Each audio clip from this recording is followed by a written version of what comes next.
ಆದ್ದರಿಂದ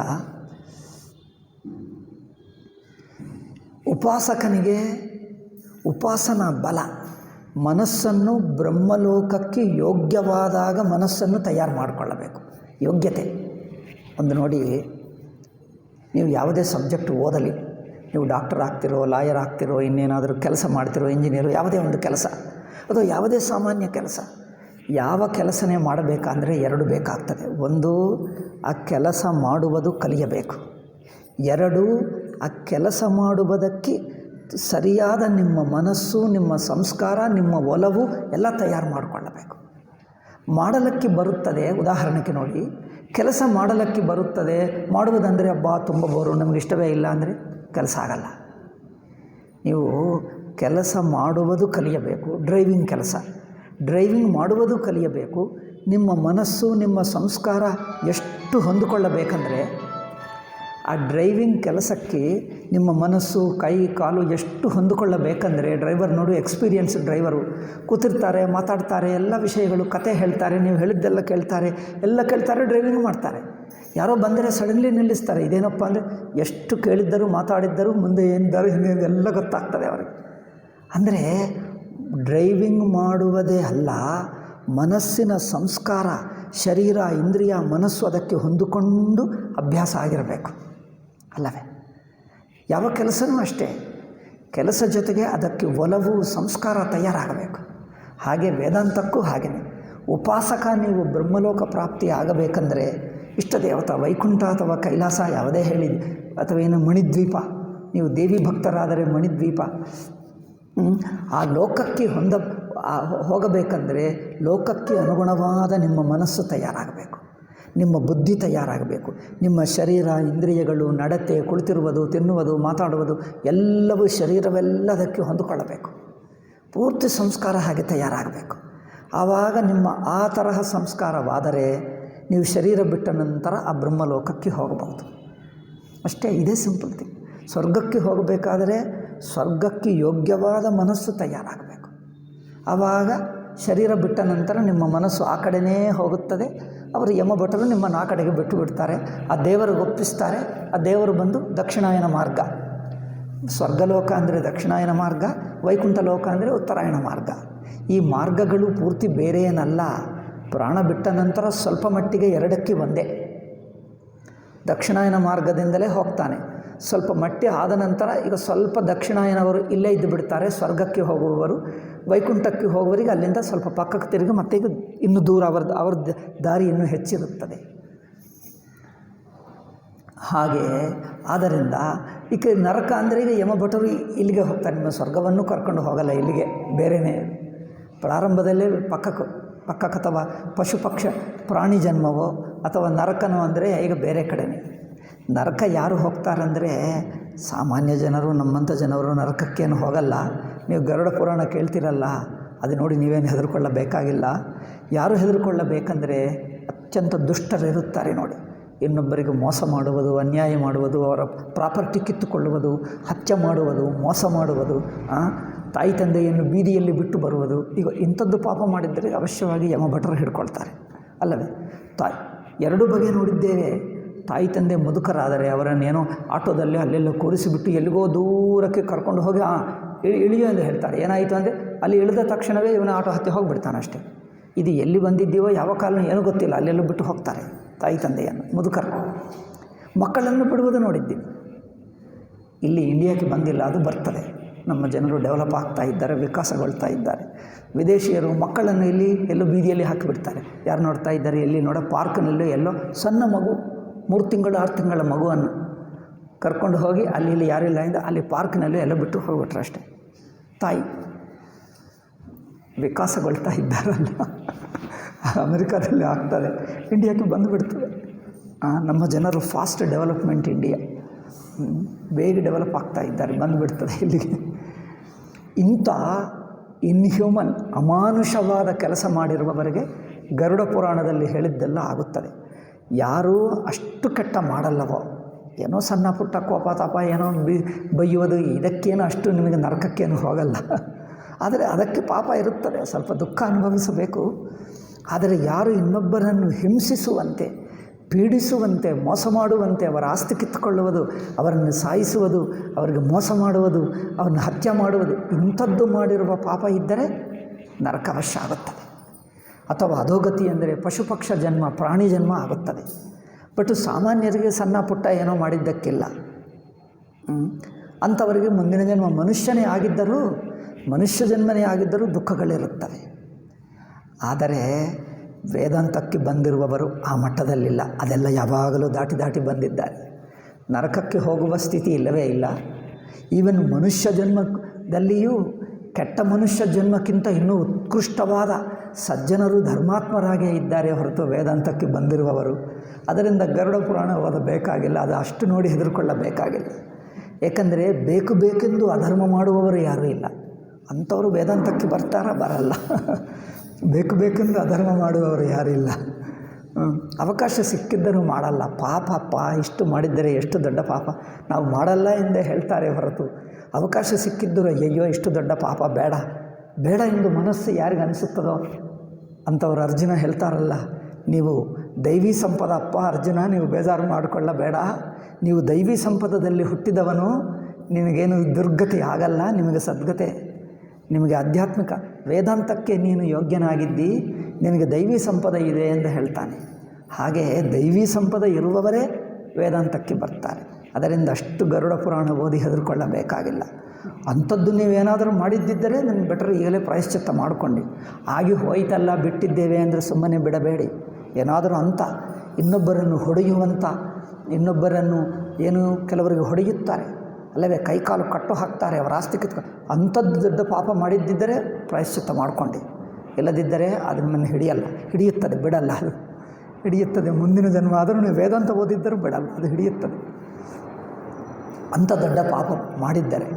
ಮಾಡಲಿಲ್ಲ ಅಂದರೆ ಪರವಾಗಿಲ್ಲ. ಈ ಸಣ್ಣ ಪುಟ್ಟಕ್ಕೆ ನಾವು ಸಣ್ಣ ಪುಟ್ಟ ಶ್ರದ್ಧಾಭಕ್ತಿ ಕರ್ಮಯೋಗ ನಿತ್ಯ ಮಾಡುವಂಥ ನಮ್ಮ ನಿತ್ಯ ಕರ್ಮಗಳು, ಭಗವತ್ ಪ್ರಾರ್ಥನೆಗಳು, ಭಗವದ್ಭಕ್ತಿ, ಶ್ರದ್ಧಾಭಕ್ತಿ, ನಾಮಸ್ಮರಣ ಇತ್ಯಾದಿಗಳಿಂದ ಈ ಸಣ್ಣ ಪುಟ್ಟ ನಿತ್ಯ ಏನೋ ಬಾಯಿ ಜಾರಿ ಏನೋ ಹೇಳ್ತೀವಿ, ಏನೋ ಕೋಪ ಬಂದು ಸಣ್ಣ ಮಾತು ಹೇಳ್ತೀವಿ, ನಂತರ ಅನಿಸುತ್ತದೆ ಅಯ್ಯೋ ಹೇಳಬಾರ್ದಿತ್ತು, ನಮಗೆ ಅನಿಸುತ್ತದೆ.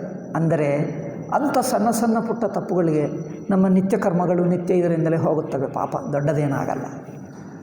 ಆದರೆ ಇನ್ನು ಕರ್ಮಯೋಗ ಎಲ್ಲವೂ ಭಗವಂತನಿಗೆ ಒಪ್ಪಿಸಿ ನಮ್ಮ ಜೀವನವೆಲ್ಲ ಅವನೇ ನೋಡಿಕೊಳ್ತಾನೆ, ಕಷ್ಟಗಳು ಬಂದರೂ ನೋಡುವವನವನೇ ಎಂದು ಪೂರ್ತಿ ಮಗು ಹೇಗೆ ತಾಯಿಗೆ ಒಪ್ಪಿಸಿ ತಾಯಿ ನೋಡಿಕೊಳ್ತಾರೆ ಎಂದು ಆ ನಿರ್ಭಯದಿಂದ ಇರುತ್ತಾಳೋ ಹಾಗೆ ಮಗು ಇರುತ್ತಾನೋ, ಹಾಗೆ ನಾವು ಹಾಗೆ ಭಗವಂತನಿಗೆ ಒಪ್ಪಿಸಿ ಮಾಡ್ತಾನೆ. ಅಂದರೆ ಪ್ರಪಂಚ ಜೊತೆಗೆ, ನೆಂಟರ ಜೊತೆಗೆ ಸಂಬಂಧ ನಾನೇ ನೋಡಬೇಕು, ನಾನು ಮಾಡದಿದ್ದರೆ ಯಾರು ಮಾಡ್ತಾರೆ ಎಂದು ಭಯ ಹೋಗುತ್ತದೆ.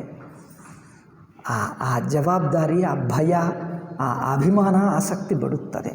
ಅಂಥ ಶುದ್ಧ ಅಂತಃಕರಣ ಇರುವವರು ಅಂತರ್ಮುಖರಾಗುತ್ತಾರೆ. ಆವಾಗ ಸಂಸ್ಕಾರಗಳು ಹಿಡಿಯಬಾರದು. ನೀವು ಗಮನಿಸ್ಕೊಂಡು, ಯಾವುದೇ ಘಟನೆ ನಡೆದ ನಂತರ ಘಟನೆ ಮುಗಿಯಿತು, ನಂತರ ಎಷ್ಟು ದಿವಸ ಮನಸ್ಸಿನಲ್ಲಿ ಅದು ಮತ್ತೆ ನೆನಪಾಗ್ತಾ ಇರುತ್ತದೆ, ಘಟನೆ ಕಂಡು ಬರ್ತಾ ಇರುತ್ತದೆ, ಎಷ್ಟು ದಿವಸ ಇರುತ್ತದೆ ನೋಡಿಕೊಂಡು. ಮತ್ತೆ ಘಟನೆ ಬರುತ್ತದೆ, ಅಯ್ಯೋ ಹಾಗೆ ಆಯಿತು, ಅಯ್ಯೋ ಹೀಗೆ ಆಯಿತು ಎಂದು ಇನ್ನೂ ಬರುತ್ತಾ ಇದೆ ಅಂದರೆ ಸಂಸ್ಕಾರಗಳಿವೆ. ಆ ಘಟನೆ ಬೇಗ ಬಿಡುತ್ತಾ ಇಲ್ಲ ನಮಗೆ. ಘಟನೆ ನಡೆದ ಹಾಗೆ ಕನ್ನಡಿ ಹಾಗೆ ನೋಡಿದ್ದೇವೆ ಬಿಟ್ಟಿದ್ದೇವೆ ಯಾವುದೋ ಅಂಟಬಾರದು. ಆವಾಗ ಮನಸ್ಸು ಶುದ್ಧವಾಗಿರುತ್ತೆ. ಘಟನೆ ನಡೆಯುತ್ತದೆ ಯಾವುದೇ ಆಗಲಿ, ಒಳ್ಳೆಯದಾಗಲಿ ಕೆಟ್ಟದಾಗಲಿ, ಎರಡೂ ಮನಸ್ಸಿಗೆ ಹತ್ತಿಸಿಕೊಳ್ಳಲ್ಲ. ಆಗಿ ಹೋಗಿರುವ ಘಟನೆಗಳು, ನಮಗೆ ಆಗಿರುವ ಅಪಮಾನಗಳು, ಕಷ್ಟಗಳು, ಅಥವಾ ನಮಗೆ ಆಗಿರುವ ಸನ್ಮಾನಗಳು, ಉಪಕಾರಗಳು, ಸುಖಾನುಭವಗಳು ಮುಗಿದ ತಕ್ಷಣವೇ ಮತ್ತೆ ಅದ ಕಡೆ ನೆನಪೇ ಬಾರದು, ಅದ ಕಡೆ ಯೋಚನೆ ಹೋಗಬಾರದು, ಮತ್ತೆ ಸ್ಮರಣೆ ಬರಬಾರದು. ಅನುಭವಗಳು ಮುಗಿಯಿತು. ಕನಸಿನಿಂದ ಎದ್ದ ನಂತರ ಅದೆಲ್ಲ ನೆನಪಿಸ್ಕೊಳ್ತೀವಿ. ಆ ಕನಸು ಏನು ನೋಡಿದೆ, ಹೇಗಿತ್ತು. ನಮ್ಮ ಜೀವನದಲ್ಲಿ ಆದರೆ ಅಲ್ಲಿ ಹೋಗಿದ್ದೇವೆ, ಅದು ನೋಡಿದ್ದೇವೆ, ಇದು ನೋಡಿದ್ದೇವೆ ಮಾಡ್ತೀವಿ. ಕನಸನ್ನು ಮಾಡ್ತೀರಾ? ಕನಸಿನಲ್ಲಿ ಅದು ನೋಡಿದೆ, ಅಯ್ಯೋ ಅಲ್ಲಿ ಹಾಗಿತ್ತು, ಇಲ್ಲಿ ಹೀಗಿತ್ತು ನೆನಪಿಸ್ಕೊಳ್ತೀವ? ಬಿಡ್ತೀವಿ, ಏನಿಲ್ಲ. ಹಾಗೆ ಈ ಜೀವನದ ಘಟನೆಗಳೆಲ್ಲ ಕನಸು ಹಾಗೆ ಬಿಡುತ್ತಾ ಇರಬೇಕು. ಮನಸ್ಸು ಮತ್ತೆ ನೆನಪಿಸಿಕೊಳ್ಳುವುದು ಮತ್ತೆ ಅದೇನು ಇರಲೇಬಾರದು. ಆವಾಗಲೇ ಸಂಸ್ಕಾರರಹಿತ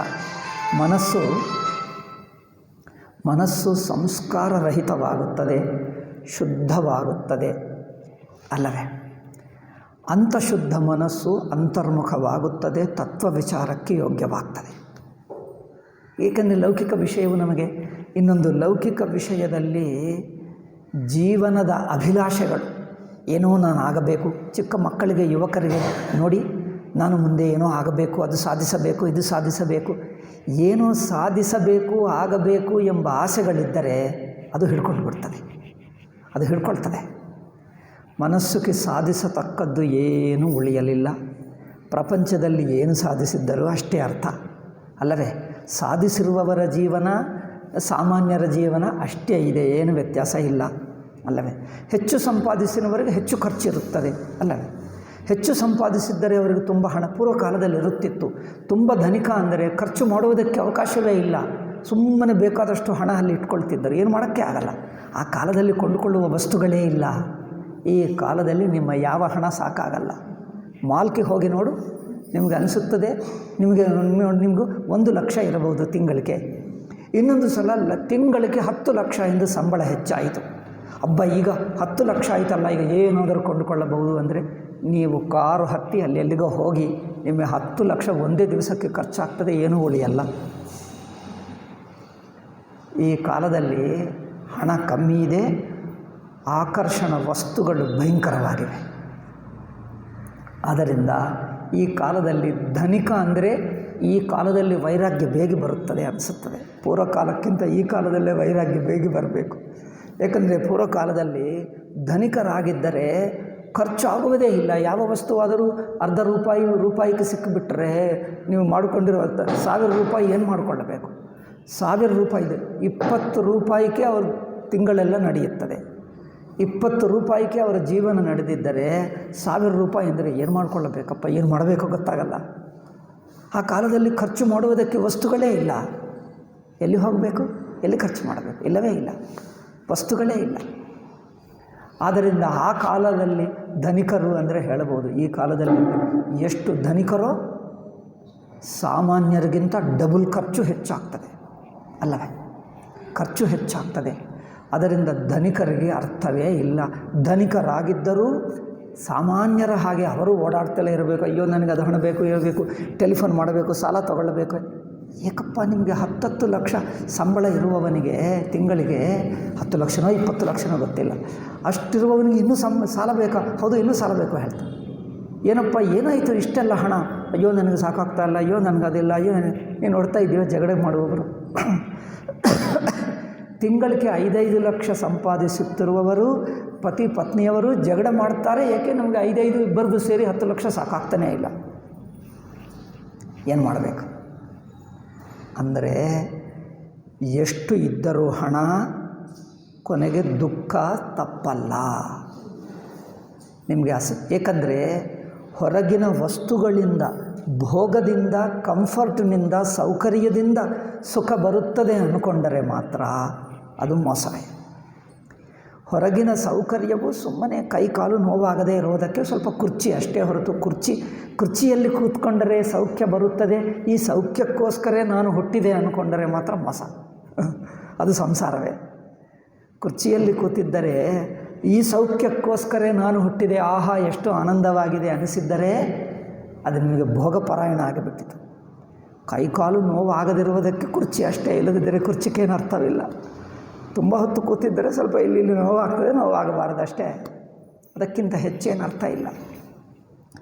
ಸುಮ್ಮನೆ ಶರೀರ ನಿರ್ವಹಣಕ್ಕೋಸ್ಕರನೇ ಆಹಾರ, ವಸ್ತ್ರ, ಮನೆ, ಕಾರೋ ಅಥವಾ ಏನೋ ಕುರ್ಚಿ ಅಷ್ಟೇ, ಅಷ್ಟು ಮಾತ್ರ ಇದ್ದರೆ ಅದು ಅಡ್ಡಿ ಮಾಡಲ್ಲ. ಮನಸ್ಸು ಭೋಗಕ್ಕೋಸ್ಕರನೇ ಜೀವಿಸುವುದಾದರೆ, ಭೋಗಗಳೇ ನಮಗೆ ಬೇಕು, ಭೋಗ ಸಿಕ್ಕಿದ್ದರೆ ನಮಗೆ ಹೆಚ್ಚು, ಇನ್ನೊಬ್ಬರಿಗಿಂತ ನಾನು ಹೆಚ್ಚಿನವನು ಏಕೆಂದರೆ ನನಗೆ ಭೋಗಗಳಿವೆ. ನೀವು ಭೋಗಗಳನ್ನೇ ಹೆಚ್ಚಾಗಿಟ್ಕೊಂಡರೆ, ಅವುಗಳಿಂದ ಹೋಲಿಸಿಕೊಂಡು ಇತರರಿಗಿಂತ ನನಗೆ ಹೆಚ್ಚಿದೆ ಅಂದರೆ, ಇನ್ನೊಬ್ಬರಿಗೆ ಭೋಗಗಳು ಹೆಚ್ಚಿದ್ದರೆ ನಮಗೆ ಕಮ್ಮಿ ಇದ್ದರೆ ಅಯ್ಯೋ ನನಗೆ ಇಲ್ಲ ಎಂದು ಈರ್ಷೆ ಪಟ್ಕೊಂಡರೆ, ಭೋಗ ಹೆಚ್ಚಿದ್ದರೆ ಗರ್ವ ಪಟ್ಕೊಳ್ಳುವುದು, ಇಲ್ಲದಿದ್ದರೆ ಈರ್ಷೆ ಪಟ್ಕೊಳ್ಳುವುದು, ಎರಡೂ ಸಂಸಾರ ಬುದ್ಧಿ ಅಲ್ಲವೇ? ಭೋಗಗಳು ಹೆಚ್ಚಿದ್ದರೆ ಇನ್ನೊಬ್ಬರಿಗೆ ಕಮ್ಮಿ ಇದ್ದರೆ ಏನು ವ್ಯತ್ಯಾಸ ಆಗಲ್ಲ, ಇಬ್ಬರೂ ಅಲ್ಲೇ, ಇಬ್ಬರಿಗೇನು ವ್ಯತ್ಯಾಸ ಇಲ್ಲ.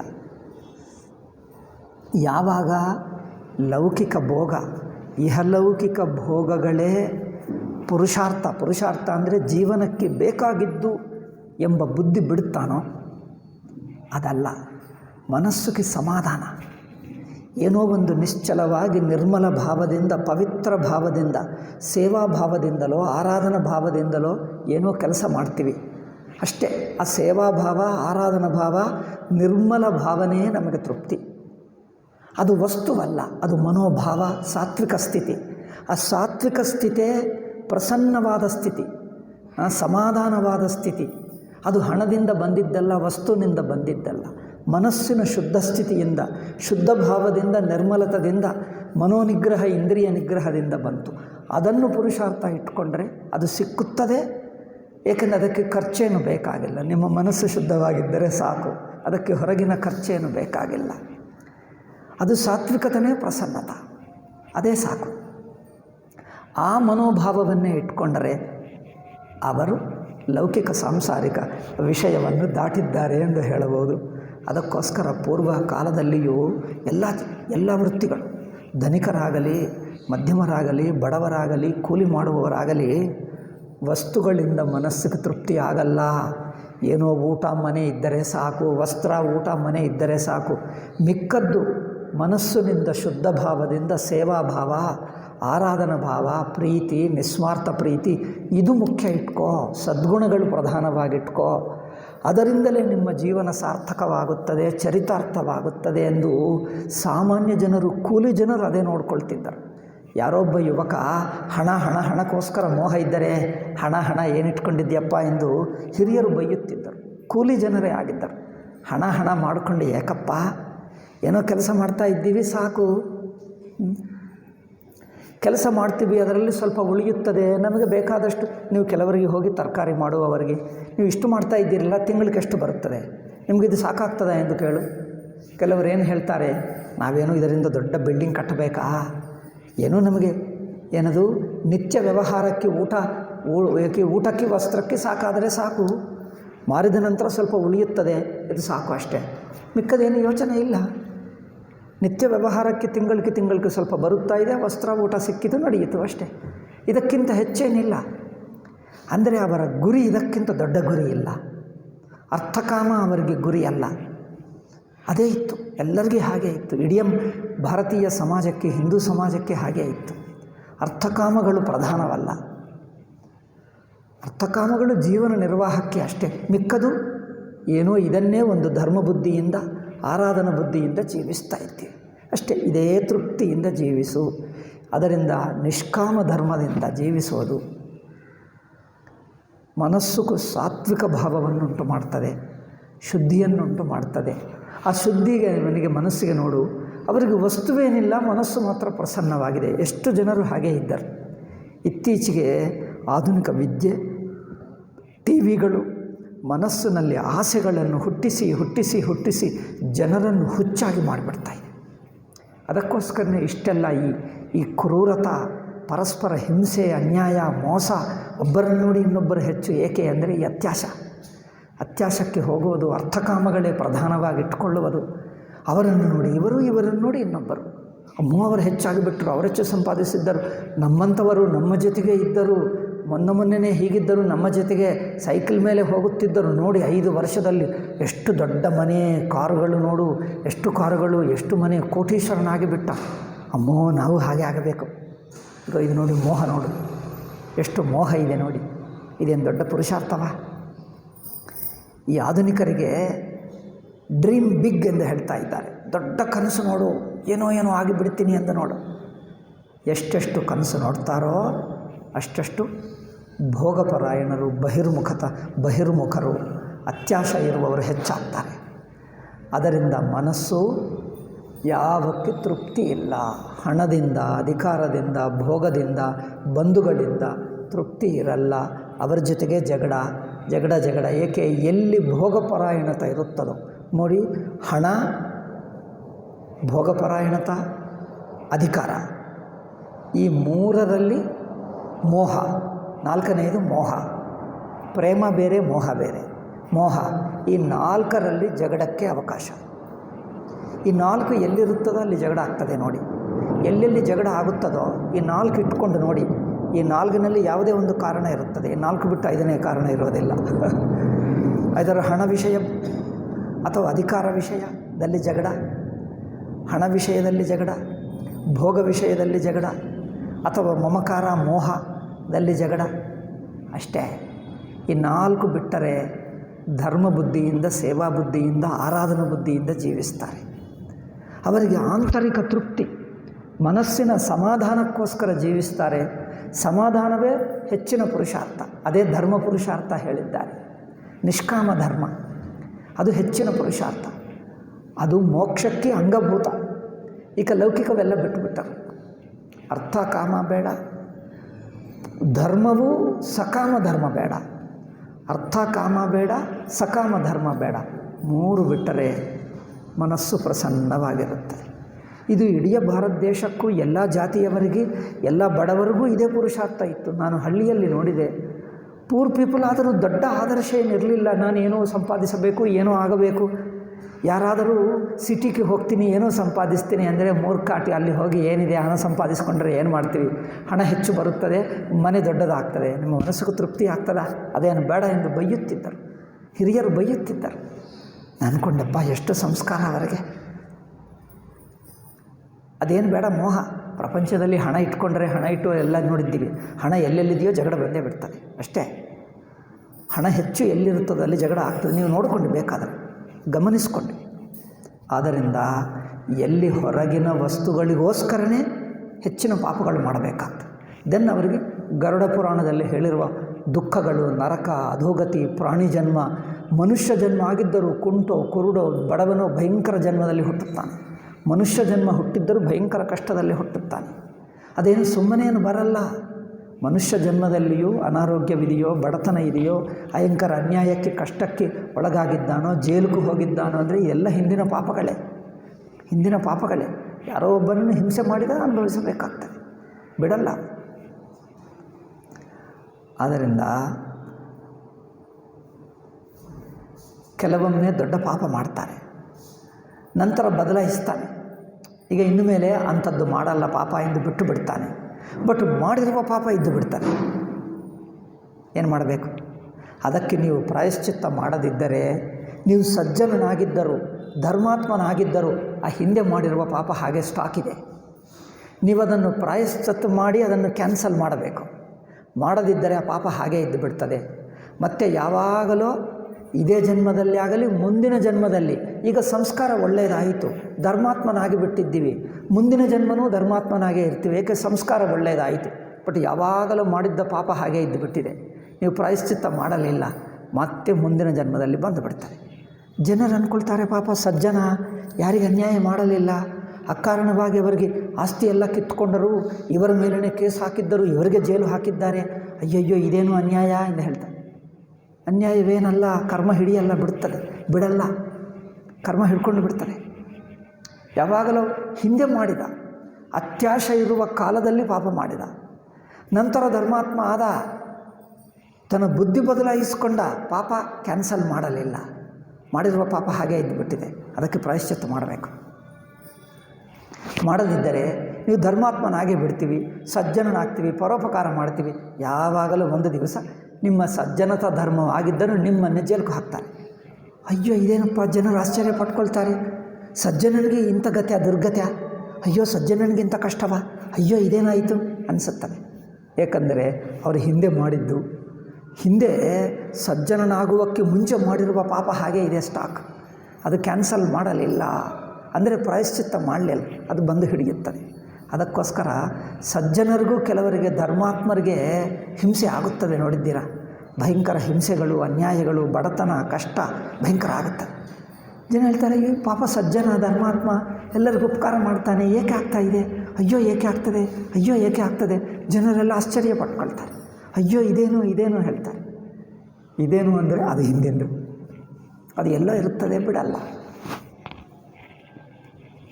ಆದ್ದರಿಂದ ನಾನು ಬಿಟ್ಟಿದ್ದೀನಲ್ಲ, ಆ ಪಾಪ ಒಂದು ಸಲ ಮಾಡಿದೆ, ಯಾರೋ ಒಬ್ಬರನ್ನು ಕೆಲವರು ನೋಡ್ತಾರೆ, ಯಾರೋ ಒಬ್ಬರನ್ನು ಸಾಯಿಸಿಬಿಟ್ಟ. ಇದೆಲ್ಲ ನಾನು ಉದಾಹರಣೆಗಳು ಸಮೇತ ಗೊತ್ತು ನನಗೆ, ಹೆಸರು ಅದೆಲ್ಲ ಹೇಳುವುದು ಒಳ್ಳೆಯದಲ್ಲ. ಎಷ್ಟೋ ಜನರನ್ನು ನೋಡಿದೆ, ಬಂದರು, ನಾನು ಅವ್ರನ್ನ ಮಾತಾಡಿಸಿದೆ, ಯಾರೋ ಒಬ್ಬರನ್ನು ಹತ್ಯೆನೇ ಮಾಡಿಬಿಟ್ಟ. ಪತ್ನಿಯನ್ನು.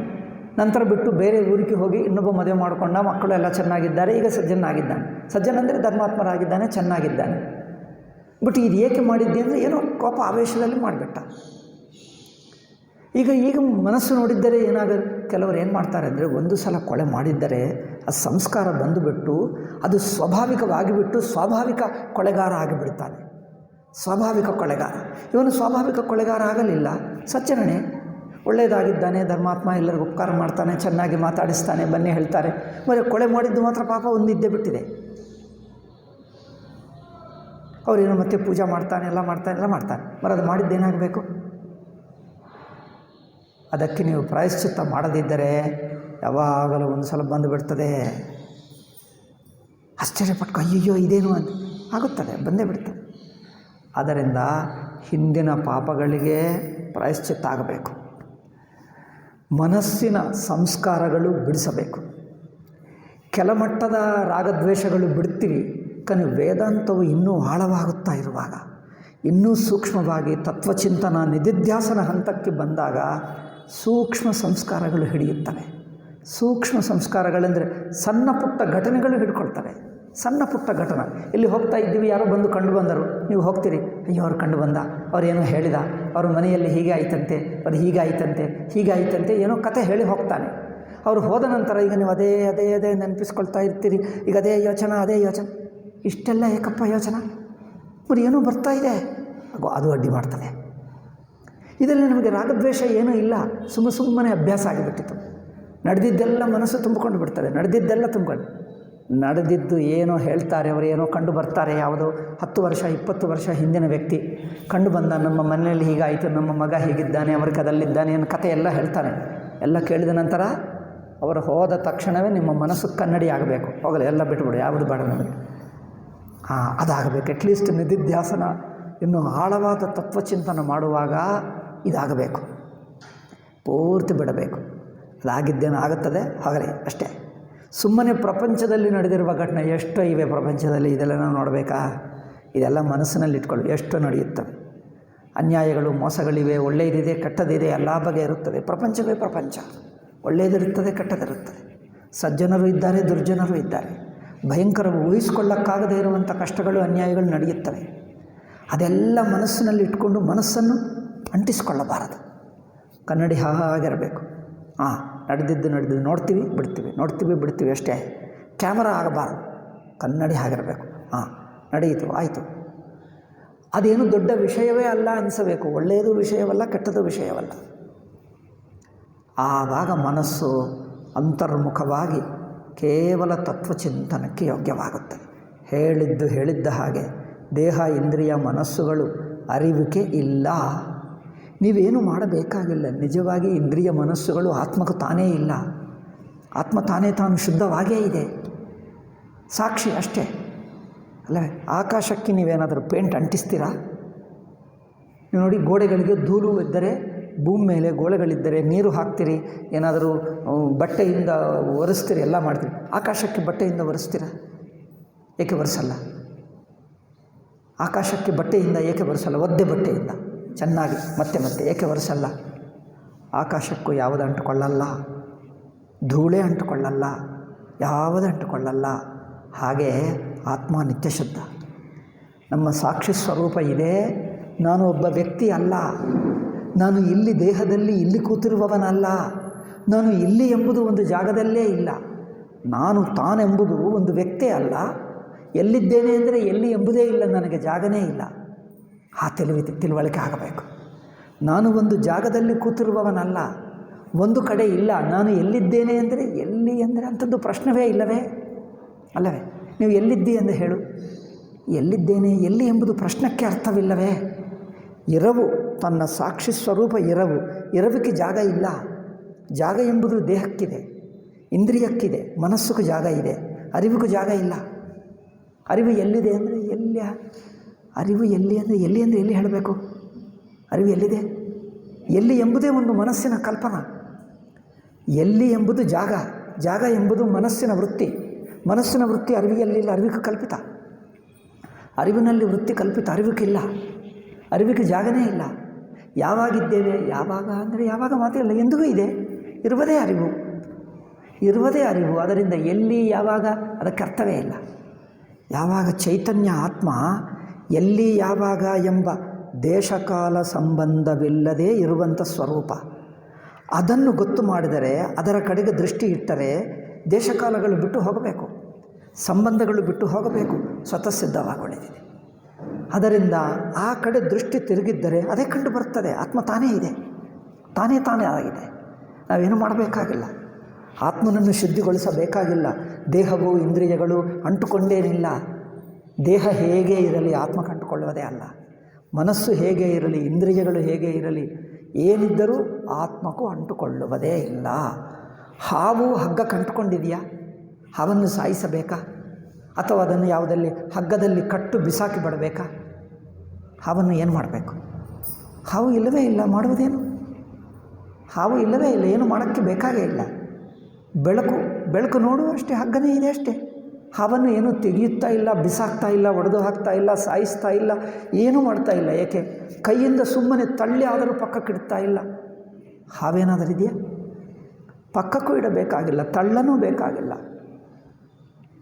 ಹಾವನ್ನು ತಳ್ಳಬೇಕಾ? ಇಲ್ಲದಿದ್ದರೆ ಹಗ್ಗ ಮಾತ್ರ ಕಿತ್ಕೊ ಅಪ್ಪ, ಹಾವಿದ್ದರೆ ಬಿಡು, ಹಾವು ಮಾತ್ರ ಬಿಡು, ಹಗ್ಗ ಮಾತ್ರ ನೀವು ಕಿತ್ಕೊ, ಪಕ್ಕಕ್ಕೆ ತಗೊಂಡು ಹೋಗೋಣ. ಹಾವು ಇಲ್ಲವೇ ಇಲ್ಲ, ಏನು ಮಾಡೋಕ್ಕಾಗಲ್ಲ, ಅಲ್ಲಿ ಏನೂ ಇಲ್ಲ. ಹಾಗೆ ದೇಹೇಂದ್ರಿಯ ಮನಸ್ಸುಗಳು ನಮಗೆ ಇವೆ ಎಂದು ಇಷ್ಟು ಗಟ್ಟಿ ಅನಿಸುತ್ತಾ ಇದಲ್ಲ, ಅರಿವಿನ ದೃಷ್ಟಿಗೆ ತಾವಿಲ್ಲವೇ ಇಲ್ಲ. ಅಲೆ ಎಂಬುದು ನೀರಿನ ದೃಷ್ಟಿಗೆ ಇಲ್ಲವೇ ಇಲ್ಲ. ನೀರಿನ ದೃಷ್ಟಿಗೆ ಅಲೆ ಇಲ್ಲವೇ ಇಲ್ಲ. ಅಲೆ ನಮ್ಮ ದೃಷ್ಟಿಗಿದೆ ಹೊರತು ನೀರಿನ ದೃಷ್ಟಿಗಿಲ್ಲ. ಹಾಗೆ ದೇಹ ಇಂದ್ರಿಯ ಮನಸ್ಸುಗಳು ಅಲೆ ಹಾಗೆ ಅರಿವಿನಲ್ಲಿ ತೋರ್ತಾ ಇವೆ, ತಪ್ಪಾಗಿ, ತಪ್ಪು ದೃಷ್ಟಿಯಿಂದ. ಆ ತಪ್ಪು ದೃಷ್ಟಿಯನ್ನು ಬಿಡಿಸಿಕೊಳ್ಳುವುದೇ ವಿಚಾರ. ತತ್ವ ವಿಚಾರ ಅಂದರೆ ದೇಹ ದೃಷ್ಟಿಯಿಂದ ತನ್ನನ್ನು ನೋಡ್ಕೊಳ್ತಾ ಇದ್ದಾನೆ, ಇಂದ್ರಿಯ ದೃಷ್ಟಿಯಿಂದ ನೋಡ್ತಾನೆ, ಮನಸ್ಸಿನ ದೃಷ್ಟಿಯಿಂದ ನೋಡ್ಕೊಳ್ತಾ ಇದ್ದಾನೆ. ಈ ದೃಷ್ಟಿಯಿಂದ ಏಕೆ ನೋಡ್ತಾ ಇದ್ದೀವಿ ಅಂದರೆ ಅದು ಸ್ವಾಭಾವಿಕ ಅಧ್ಯಾಸ. ಮರಿ ಅಧ್ಯಾಸ ಬಿಡಿಸ್ಕೊಳ್ಳೋಣ ಅಂದರೆ ಬಿಡಿಸ್ಕೊಳ್ಳೋ ಸುಲಭ. ಮರಿ ಬಿಡಿಸೋಕ್ಕೆ ಏಕೆ ಆಗ್ತಾ ಇಲ್ಲ ಅಂದರೆ ಆ ದೇಹ ದೃಷ್ಟಿ ಇದೆ, ಇಂದ್ರಿಯ ದೃಷ್ಟಿ ಇದೆ, ಮನಸ್ಸಿನ ದೃಷ್ಟಿ ಇದೆ. ಆದರೆ ಆ ದೃಷ್ಟಿಯನ್ನು ಗಟ್ಟಿಗೊಳಿಸುವಂಥ ಕ್ರಿಯೆಗಳು, ಸಂಸ್ಕಾರಗಳು, ಹಿಂದಿನ ಅಭ್ಯಾಸಗಳು ಇದ್ದು ಬಿಟ್ಟಿವೆ. ಅದರಿಂದ ಇದು ಬಿಡಿಸೋಕ್ಕೆ ಅಡ್ಡಿಯಾಗ್ತಾ ಇವೆ, ಬಿಡಿಸೋಕ್ಕೆ ಬಿಡ್ತಾ ಇಲ್ಲ.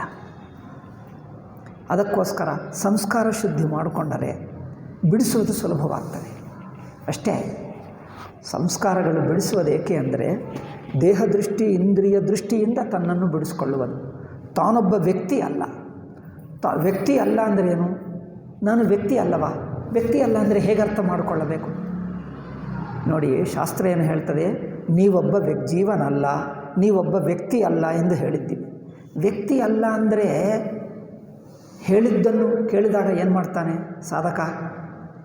ಹೇಗೆ ಎಂದು ಪ್ರಶ್ನೆ ಮಾಡಬೇಕು. ವಿಚಾರಶೀಲನಾದರೆ ನಾನು ವ್ಯಕ್ತಿ ಅಲ್ಲವಾ? ಹೇಗೆ? ನನಗೆ ವ್ಯಕ್ತಿ ಅನಿಸುತ್ತಾ ಇದೆಯಲ್ಲ, ನಾನು ವ್ಯಕ್ತಿ ಅಲ್ಲ ಎನ್ನುವುದು ಹೇಗೆ? ಅದು ಅರ್ಥ ಮಾಡಿಸು ಎಂದು ಪ್ರಶ್ನೆ ಮಾಡಬೇಕು. ಜಿಜ್ಞಾಸು ಹೇಗೆ ಪ್ರಶ್ನೆ ಮಾಡಬೇಕು?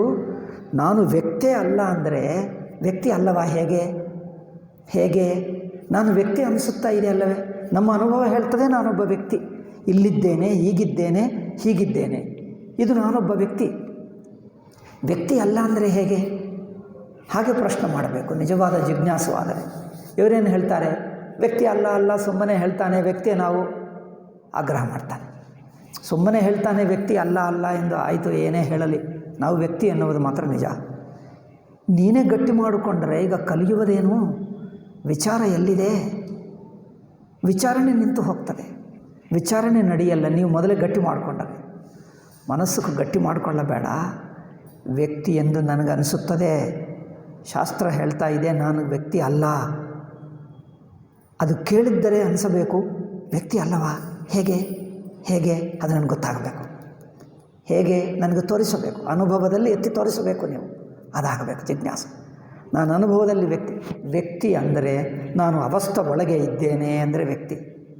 ನೋಡಿ, ವ್ಯಕ್ತಿ ಅಂದರೆ ಏನು? ಅವಸ್ಥೆ ಒಳಗಿದ್ದೇನೆ, ಒಂದು ಜಾಗದಲ್ಲಿದ್ದೇನೆ, ಒಂದು ಕಾಲದಲ್ಲಿದ್ದೇನೆ, ನನ್ನ ಸುತ್ತು ಪ್ರಪಂಚ ಇದೆ, ಇದು ವ್ಯಕ್ತಿತ್ವ. ನಾನು ಪ್ರಪಂಚದಲ್ಲಿದ್ದೇನೆ, ನನ್ನ ಸುತ್ತು ಪ್ರಪಂಚ ಇದೆ, ಮನುಷ್ಯರಿದ್ದಾರೆ ಅನಿಸುತ್ತಾ ಇದೆಯಾ? ಅನಿಸಿದ್ದರೆ ಅದೇ ವ್ಯಕ್ತಿ ಬುದ್ಧಿ, ಅದೇ ಜೀವ ಬುದ್ಧಿ. ನಾನು ಪ್ರಪಂಚದಲ್ಲಿದ್ದೇನೆ, ನನ್ನ ಸುತ್ತು ಪ್ರಪಂಚ ಇದೆ, ಮನುಷ್ಯರಿದ್ದಾರೆ, ಗೋಡೆಗಳಿವೆ, ಮನೆಗಳಿವೆ, ಎಲ್ಲ ಇವೆ ಅನಿಸುತ್ತಾ ಇದ್ದರೆ ವ್ಯಕ್ತಿತ್ವವೇ, ಅದೇ ವ್ಯಕ್ತಿ ಬುದ್ಧಿ. ನಾನು ಅವಸ್ಥೆ ಒಳಗೆ ಇದ್ದೇನೆ. ಆದರೆ ವಿಚಾರ ಮಾಡುವವನಿಗೆ ಒಟ್ಟು ಅವಸ್ಥೆಯನ್ನೇ ತಿಳಿಯುವಂಥ ಅರಿವು, ಆ ಅರಿವಿನ ಕಡೆಗೆ ಬನ್ನಿ. ಒಟ್ಟು ಅವಸ್ಥೆಯನ್ನು ತಿಳಿಯುವ ಅರಿವು ಎಲ್ಲಿದ್ದುಕೊಂಡು ಅವಸ್ಥೆಯನ್ನು ನೋಡ್ತದೆ. ಒಟ್ಟು ಅವಸ್ಥೆಯನ್ನು ನೋಡುವ ಅರಿವು, ಸಾಕ್ಷಿ ಅರಿವು, ಅವಸ್ಥೆಯಲ್ಲಿ ಎಲ್ಲಿದ್ದುಕೊಂಡು ಅವಸ್ಥೆಯನ್ನು ನೋಡ್ತದೆ. ಜೀವನಾದರೆ ಕರ್ತಭೋಕ್ತ, ಜ್ಞಾತ ಅವಸ್ಥೆ ಒಳಗೆ ಇದ್ದು ಅವಸ್ಥೆಯನ್ನು ನೋಡ್ತಾನೆ. ಸಾಕ್ಷಿ ಅವಸ್ಥೆ ಒಳಗೆ ಇದ್ದು ನೋಡಲ್ಲ, ಅವಸ್ಥೆ ತನ್ನಲ್ಲಿದೆ. ತಾನು ಎಲ್ಲಿ ಅಂದರೆ ತನಗೆ ಜಾಗನೇ ಇಲ್ಲ, ಇರವೇ ತಾನು. ಎಲ್ಲಿ ಎಂಬುದು ಪ್ರಶ್ನೆ ಹೊಂದುವುದೇ ಅಲ್ಲ. ಯಾವಾಗ ನಾನು ಎಲ್ಲಿದ್ದೇನೆ ಎಂದು ಪ್ರಶ್ನೆ ಮಾಡ್ಕೊ. ಎಲ್ಲಿ ಎಂಬುದು ಪ್ರಶ್ನೆ ಹೊಂದುತ್ತಾ ಇಲ್ಲ ಅಂದರೆ ನೀವು ದೇಶ ದಾಟಿದ್ದೀರಿ. ಯಾವಾಗ ಇದ್ದೇನೆ ಆ ಪ್ರಶ್ನೆ ಹೊಂದಲ್ಲ ಅಂದರೆ ಇರುವ ಮಾತ್ರ ಇದ್ದೇನೆ, ನನಗೆ ದೇಶಕಾಲ ಹೊಂದುತ್ತಾ ಇಲ್ಲ, ಆ ಮಾತೇ ಇಲ್ಲ, ಅದು ಅರ್ಥರಹಿತ ಆಯಿತು. ಎಲ್ಲಿ ಎನ್ನುವುದು ಮಾತು ತನಗಿಲ್ಲ, ಯಾವಾಗ ಎಂಬುದು ಇಲ್ಲ. ಅಂದರೆ ದೇಶಕಾಲ ರಹಿತವಾದ ಇರವಾಗಿದ್ದೇನೆ. ಆ ಇರವು ವ್ಯಕ್ತಿ ಅಲ್ಲ, ಅದು ದಾಟಿದೆ ನೋಡಿ. ಹಾಗೆ ತನ್ನನ್ನು ಒಂದು ಪ್ರಪಂಚದಲ್ಲಿದ್ದೇನೆ, ನನ್ನ ಸುತ್ತು ಪ್ರಪಂಚ ಇದೆ, ನನ್ನ ಸುತ್ತು ಎಷ್ಟೋ ಘಟನೆಗಳು ನಡೆಯುತ್ತವೆ. ನಿನ್ನೆ ದಿವಸ ಇದೆಯಾ? ಹೌದು, ನಿನ್ನೆ ಮೊನ್ನೆ ಏನೋ ಇತ್ತು. ನೀವು ಜೀವನವನ್ನು ನೋಡಿಕೊಂಡರೆ ನಿನ್ನೆ ಮೊನ್ನೆ, 1 ವರ್ಷ ಹಿಂದೆ, 5 ವರ್ಷ ಹಿಂದೆ, ನಮ್ಮ ಜೀವನವೆಲ್ಲ ಅನಿಸುತ್ತದೆ ನೋಡಿ. ಹಿಂದಿನ ಜೀವನ ಅದೆಲ್ಲ ನಿಮಗೆ ಇದೇ ಅನಿಸಿದ್ದರೆ ನಾನು ಎಲ್ಲಿದ್ದೇನೆ. ಇನ್ನು ನಾಳೆಗೋಸ್ಕರ ಕನಸು ನೋಡ್ತಾ ಇದ್ದಾನ, ನಾಳೆ ದಿವಸ ಹೀಗೆ ಬರಬೇಕು, ನಾನು ಹೀಗಿರಬೇಕು. ಓಹೋ, ನೀವು ನಾಳೆ ದಿವಸಕ್ಕೋಸ್ಕರ ಆಸೆ ಇಟ್ಕೊಂಡರೆ, ಹಿಂದಿನ ಜೀವನವೆಲ್ಲ ನೆನಪಿಸ್ಕೊಳ್ತಾ ಇದ್ದರೆ ನೀವು ಕಾಲದಲ್ಲಿದ್ದೀರಿ ಎಂದರ್ಥ. ಸಾಕ್ಷಿ ಆಗಲಿಲ್ಲ, ಪ್ರಮಾತೃವೇ ಆಗಿದ್ದಾನೆ, ಕಾಲದಲ್ಲೇ ಇದ್ದಾನೆ. ಕಾಲ ಬಿಟ್ಟರೆ ಅವಸ್ಥೆ ಬಿಡುತ್ತದೆ, ಅವಸ್ಥೆ ಬಿಟ್ಟರೆ ತನಗೆ ಹಿಂದಿನ ಜೀವನ ಎಂಬುದಿಲ್ಲ, ಹಿಂದಿನ ಏನಿಲ್ಲ. ನನ್ನ ಇರವು ಎಂದಿಗೂ ಇರುವ ಇರುವಿಗೆ ನಿನ್ನೆ ಏನು ಮೊನ್ನೆ ಏನು? ನಿನ್ನೆ ಎಂಬುದೇನಿಲ್ಲ. ನಿನ್ನೆ ಎಂಬುದು ಸುಮ್ಮನೆ ಮನಸ್ಸಿನ ಕಲ್ಪನೆ. ತನಗೆ ನಿನ್ನೆಯ ಜೀವನ ಇಲ್ಲ, ನಿನ್ನೆ ಜೀವನ ಎಲ್ಲ ಸುಮ್ಮನೆ ಕನಸಿನ ಹಾಗೆ. ನಮ್ಮ ಹಿಂದಿನ ಜೀವನವೂ ನೆನಪಾಗಬಹುದು, ಆದರೆ ಕನಸಿನ ನೆನಪಾಗಿರುತ್ತದೆ. ನಮ್ಮ ನಿನ್ನೆ ಮೊನ್ನೆ ನಮ್ಮ ಜೀವನದಲ್ಲಿ ನಡೆದಿರುವ ಘಟನೆಗಳೆಲ್ಲ ಕನಸನ್ನು ನೆನಪಿಸಿಕೊಂಡ ಹಾಗಿರಬೇಕು. ನಮ್ಮ ಹಿಂದಿನ ಜೀವನಕ್ಕೆ ಅರ್ಥವೇ ಇಲ್ಲ, ಅದೆಲ್ಲ ಸುಮ್ಮನೆ ಕನಸು ಅಷ್ಟೇ. ಇವತ್ತಿನ ದಿವಸ ನಡೆಯಿತು, ಮುಂದಿನ ದಿವಸಕ್ಕೆ ನಿನ್ನೆ ದಿವಸ ಎಲ್ಲ ಕನಸೇ ಆಗಿಬಿಡಬೇಕು. ಕನಸು ನೆನಪಿಟ್ಕೊಂಡು ನೋಡ್ತೀವಿ, ಆಹಾ ಅಷ್ಟು ಚೆನ್ನಾಗಿತ್ತು, ಆಹಾ ಹಾಗೆ ನೋಡಿದ್ದೇವೆ, ಆಹಾ ಇಷ್ಟು ಚೆನ್ನಾಗಿ. ಯಾವುದೇ ಒಂದು ನಿನ್ನೆ ದಿವಸ ನೀವು ಎಲ್ಲೋ ಹೋಗಿದ್ದೀರಿ, ಪಿಕ್ನಿಕ್ ಹೋಗಿದ್ದೀರಿ, ಏನೋ ನೋಡಿದ್ದೀರಿ, ಅಬ್ಬಾ ಇಷ್ಟು ಚೆನ್ನಾಗಿತ್ತು ಏನು, ಅದು ನಿಮಗೆ ಸಂಭ್ರಮ ಆಗ್ತದೆ? ಸಂಭ್ರಮ ಆಗ್ತಾ ಇದೆ ಅಂದರೆ ನಿನ್ನೆ ದಿವಸ ನಿಮಗೆ ನಿಜವಾಯಿತು. ನಿನ್ನೆ ದಿವಸ ನಿಜವಾಯಿತು ಅಂದರೆ ನಿಮಗೆ ಕಾಲ ಇದೆ. ನಿನ್ನೆ ದಿವಸ ಇವತ್ತಿನ ದಿವಸ ಕಾಲದಲ್ಲೇ ಇದ್ದೀರಿ, ಕಾಲ ಪ್ರವಾಹದಲ್ಲೇ ನಡೆಯುತ್ತಾ ಇದ್ದೀರಿ. ಕಾಲ ಪ್ರವಾಹದಲ್ಲಿದ್ದೇವೆ ಅಂದರೆ ಜ್ಞಾತ ಭೋಕ್ತ ಅಷ್ಟೇ. ಜ್ಞಾತೃ ಕರ್ತೃ ಭೋಕ್ತೃ ವ್ಯಕ್ತಿ ಆಗಿದ್ದೀನಿ, ಸಾಕ್ಷಿ ಆಗಲಿಲ್ಲ, ಅವಸ್ಥಾ ಸಾಕ್ಷಿ ಆಗಲಿಲ್ಲ. ಕರ್ತೃಭೋಕ್ತೃ ಜ್ಞಾತೃವಾಗಿದ್ದೇನೆ. ಕರ್ತೃಭೋಕ್ತೃ ಜ್ಞಾತೃವಾಗಿರುವವನಿಗೆ ನಿನ್ನೆ ದಿವಸ ಇರುತ್ತದೆ, ನಿನ್ನೆಯ ಘಟನೆಗಳಿರುತ್ತವೆ. ಅದರಿಂದ ಯಾವ ಬುದ್ಧಿವಂತ ತನ್ನ ಹಿಂದಿನ ಜೀವನದ ಸುಖಗಳನ್ನು ನೆನಪಿಸಿಕೊಂಡು ಸಂಭ್ರಮ ಪಟ್ಕೊಳ್ಳಲ್ಲ, ಕಷ್ಟಗಳನ್ನು ನೆನೆಸಿಕೊಂಡು ಅಯ್ಯೋ ನನಗಿಷ್ಟು ಕಷ್ಟವಾಯಿತು ಅದು ಹೇಳಲ್ಲ. ಏಕೆ? ಕಷ್ಟ ಘಟನೆಗಳು ನಗತಕ್ಕಂಥವೇ, ಒಳ್ಳೆಯ ಘಟನೆಗಳು ನಗತಕ್ಕಂಥದ್ದೇ. ಸುಮ್ಮನೆ ಕನಸಿನಿಂದ ಎದ್ದವನಿಗೆ ನಿನ್ನೆ ಮೊನ್ನೆ ನನ್ನ ಹಿಂದಿನ ಜೀವನವೆಲ್ಲ ಕನಸೇ ಆಗಿಬಿಡ್ತದೆ.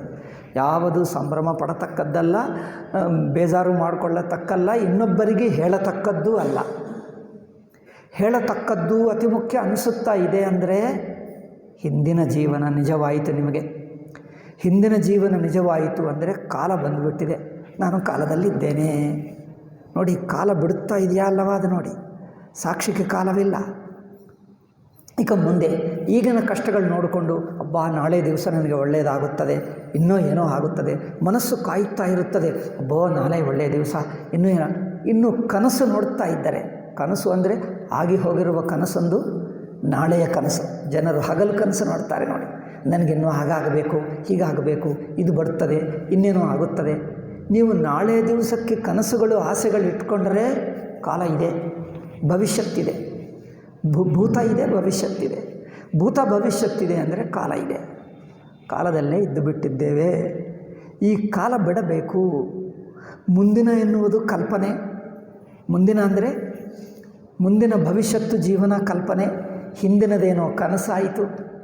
ಆದ್ದರಿಂದ ಯಾವುದು ಕಾಲವೇ ಇಲ್ಲ.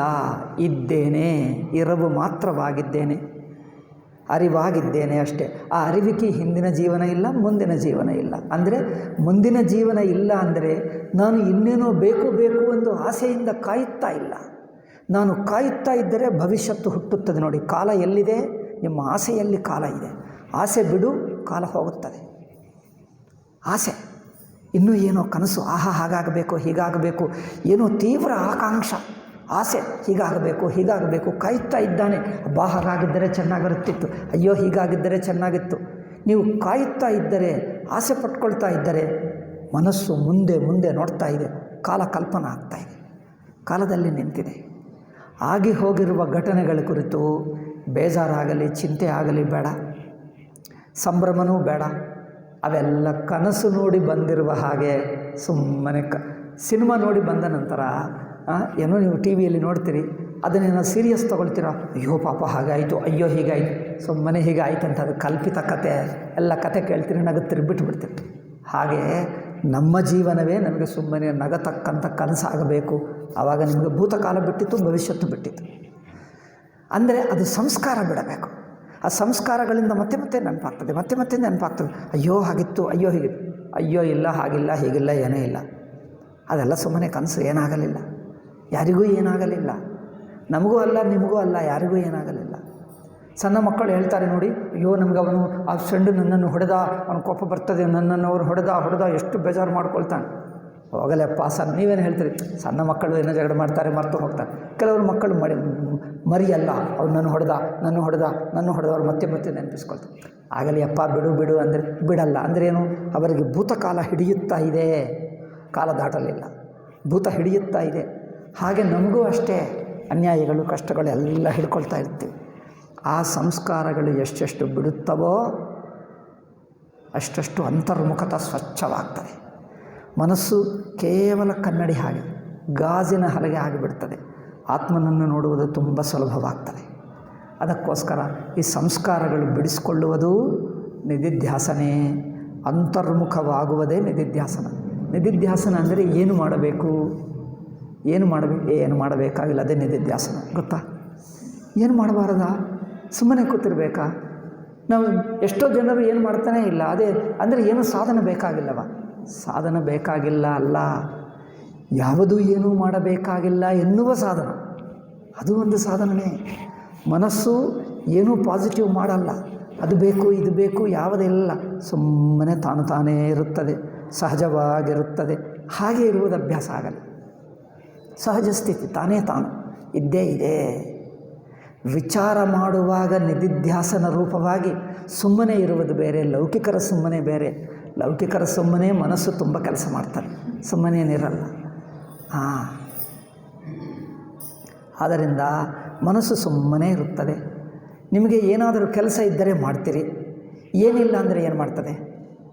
ತೋಚಲ್ಲ. ಏನು ಮಾಡಬೇಕು, ಅದೇನು ಮಾಡಬೇಕು, ಏನಾದರೂ ಓದಬೇಕಾ, ಟಿ ವಿ ನೋಡಬೇಕಾ, ಇನ್ನೇನು ನೋಡಬೇಕಾ, ಏನೋ ಅನಿಸುತ್ತದೆ. ಅಂದರೆ ಮನಸ್ಸು ಬಿಡುತ್ತಾ ಇಲ್ಲ, ಮನಸ್ಸು ಹಿಡ್ಕೊಂಡು ಬಿಟ್ಟಿದೆ. ಅದಕ್ಕೆ ಏನೋ ಬೇಕು ಅನಿಸುತ್ತದೆ. ಕೆಲಸ ಇದ್ದರೆ ಮಾಡ್ತೀವಿ, ಏನಿಲ್ಲ ಅಂದರೆ ಸುಮ್ಮನೆ ಕೂತಿರ್ತದೆ. ಏನು ಮಾಡ್ತೀವಿ ಅಂದರೆ ಏನಿಲ್ಲ, ಸುಮ್ಮನೆ ಕೂತಿದ್ರು ಬೋರ್ ಆಗಲ್ಲವ ಅಂದರೆ ಬೋರ್ ಏನು, ಸುಮ್ಮನೆ ಇರುವುದೇ ಅಷ್ಟೇ. ಅಂದರೆ ಮನಸ್ಸಿಗೆ ಏನೋ ಆಸೆ ಇಲ್ಲ, ಏನೋ ಸಂಸ್ಕಾರಗಳಿಲ್ಲ, ಯೋಚನೆಗಳಿಲ್ಲ, ಹಿಂದಿನದು ನೆನಪಿಸ್ಕೊಳ್ತಾ ಇಲ್ಲ, ಮುಂದಿನದು ಊಹಿಸ್ಕೊಳ್ತಾ ಇಲ್ಲ, ಸುಮ್ಮನೆ ಇದೆ.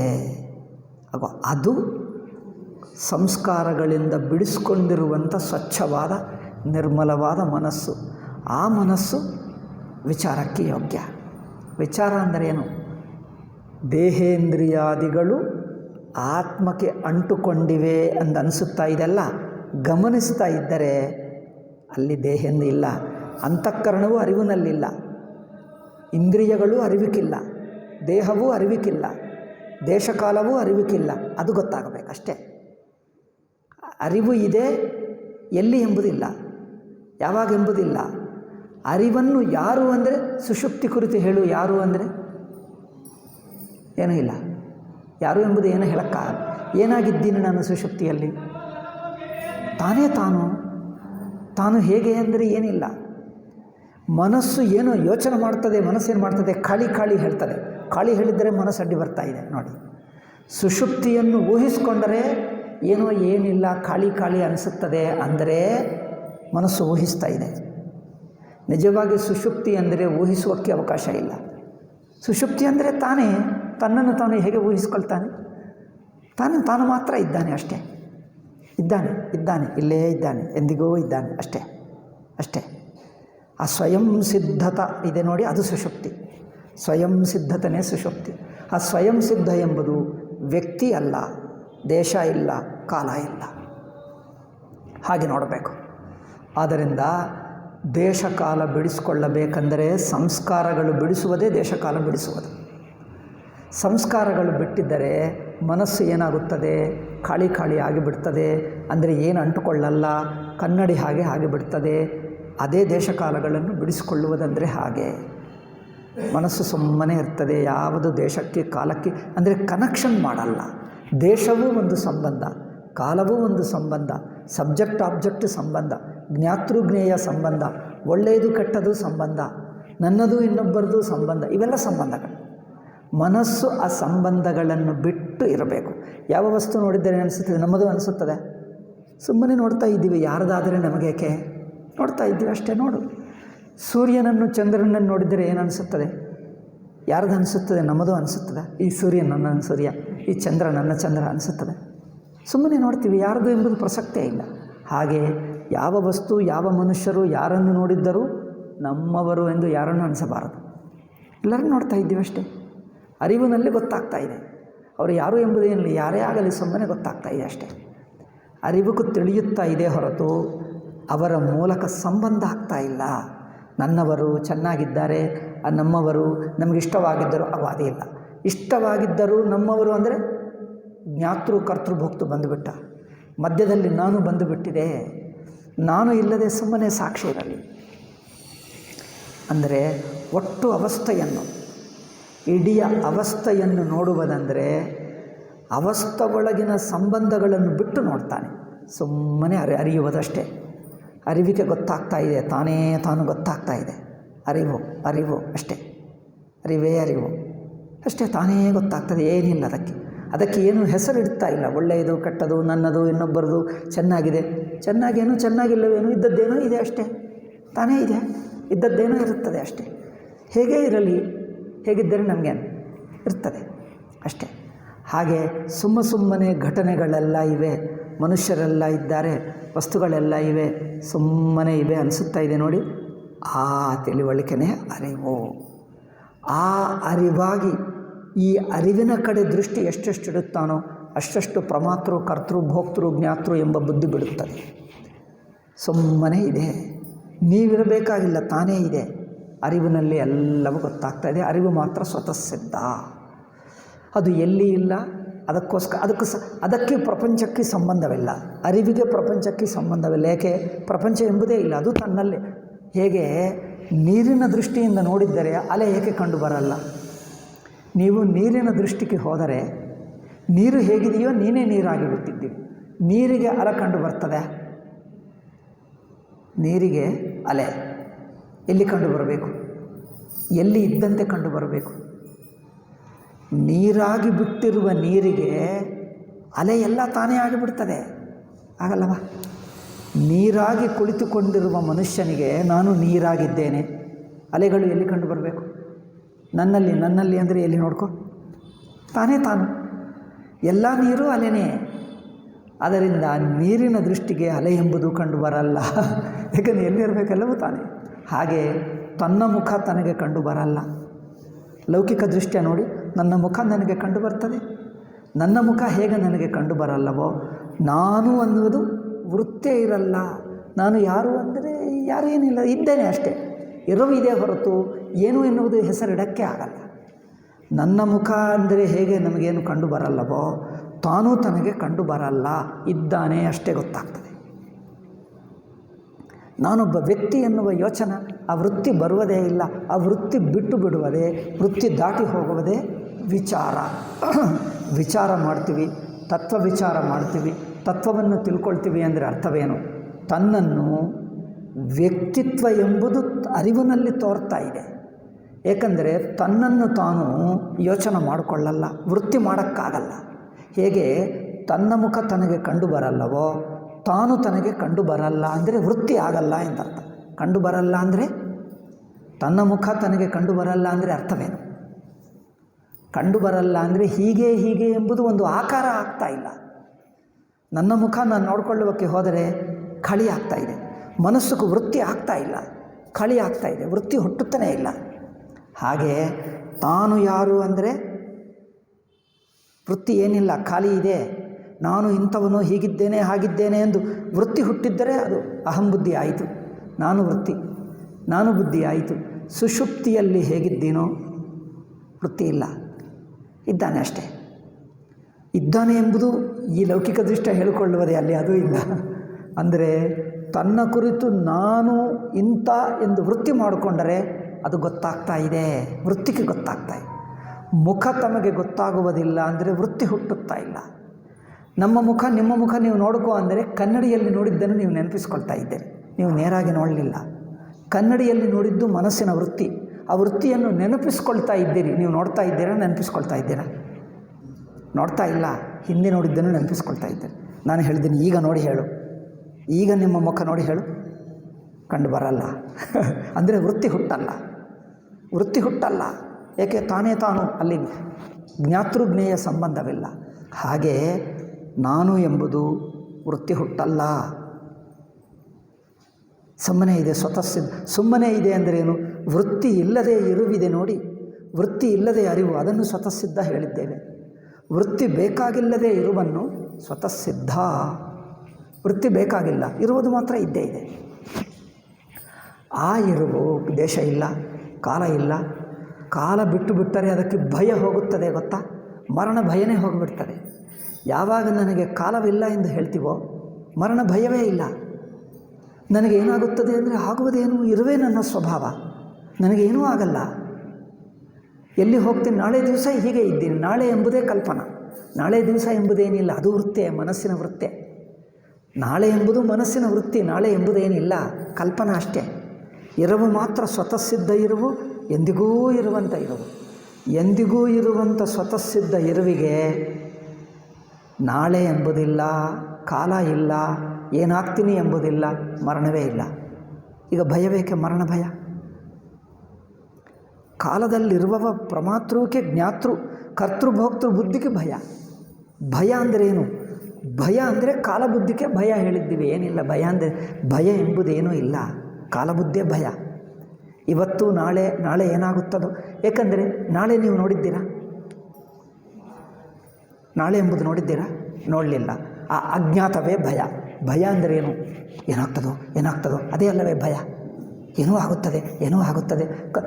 ನಾಳೆ ಇರ್ತೀಯ ನೀನು ಅಂದರೆ ಏನೋ ಗೊತ್ತಿಲ್ಲ ಅನಿಸುತ್ತಾ? ಗೊತ್ತಿಲ್ಲ ಎಂದು ಯಾರು ಹೇಳಲ್ಲ, ನಾಳೆ ಇರ್ತೀನಿ ಎಂದು ಹೇಳ್ತಾನೆ.